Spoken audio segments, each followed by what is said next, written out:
श्री सिद्धेश्वर देवस्थान समितीला कैलासवासी गंगाबाई इरणैया स्वामी हलसंगी मठ यांच्या स्मरणार्थ त्यांचे पती इरणैया स्वामी हलसंगी मठ यांच्या वतीने इलेक्ट्रिक व्हेकल सुपूर्द करण्यात आली आहे। मंदिरामध्ये येणाऱ्या अपंग आणि अबालवृद्ध व्यक्तींना मंदिरात येण्यासाठी कोणतीही अडचण होऊ नये यासाठी सदर व्हेकल देण्यात आली आहे। दरम्यान याचे उद्घाटन आणि लोकार्पण मंदिर समितीचे अध्यक्ष धर्मराज काडादी, बाळासाहेब भोगडे, सिद्धेश्वर बमणी, विश्वनाथ लब्बा, शिवानंद कोनारपुरे, सुरेश मेहत्रे आणि सिद्धेश्वर मंदिर समितीच्या सदस्यांच्या उपस्थितीत झाले।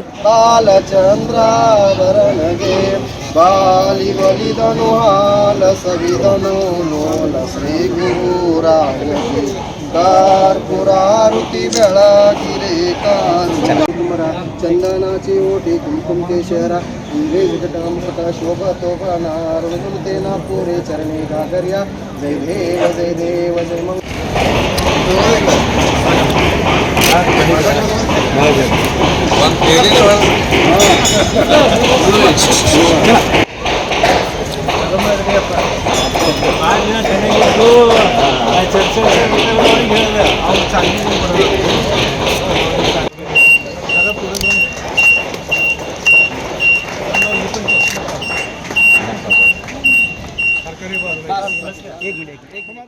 मंदिर समितीचे अध्यक्ष धर्मराज काडादी आणि इरणैया स्वामी हलसंगी मठ यांच्या हस्ते पूजा करण्यात आली। तदनंतर धर्मराज काडादी यांनी व्हेकलचे स्टेअरिंग घेत मंदिर परिसरात चक्कर मारली।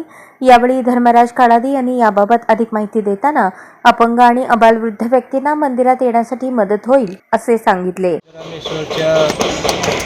दर्शनासाठी भाविकांची गर्दी मोठ्या संख्येनं वाढत आहे आणि त्यामध्ये बऱ्याच अशा पद्धतीनं वयस्क मंडळी, काही हँडिकॅप मंडळी हे पण येत असतात आणि त्यांना जवळजवळ एक अर्धा किलोमीटर चालत यावं लागतं आणि त्यांची अशी मागणी होती की आपला जो मेन रस्ता आहे तिथून देवळापर्यंत जाण्यासाठी जर अशा पद्धतीची काही वाहतुकीची व्यवस्था झाली, कारण आपण चपलाही बाहेर काढतो आणि त्या ठिकाणी चालत यावं लागतं, तर त्याचा भाग म्हणून लोकांची ही मागणी होती की अशा पद्धतीचं व्हेकल असावं। सिद्धेश्वर देवस्थान पंचकमिटीलाही सारखं वाटत होतं की अशा पद्धतीचा एक भाग यावं, परंतु अशा पद्धतीचा एक देणगीदार आम्हाला मिळत नव्हता।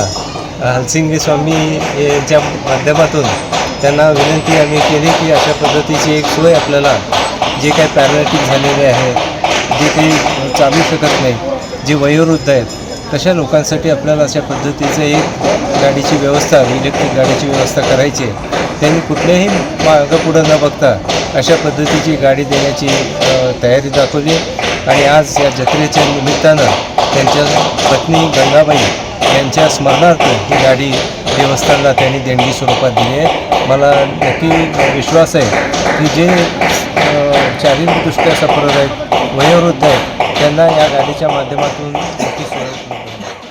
यावेळी सिद्धेश्वर देवस्थान पंच कमिटीचे पदाधिकारी सदस्य उपस्थित होते।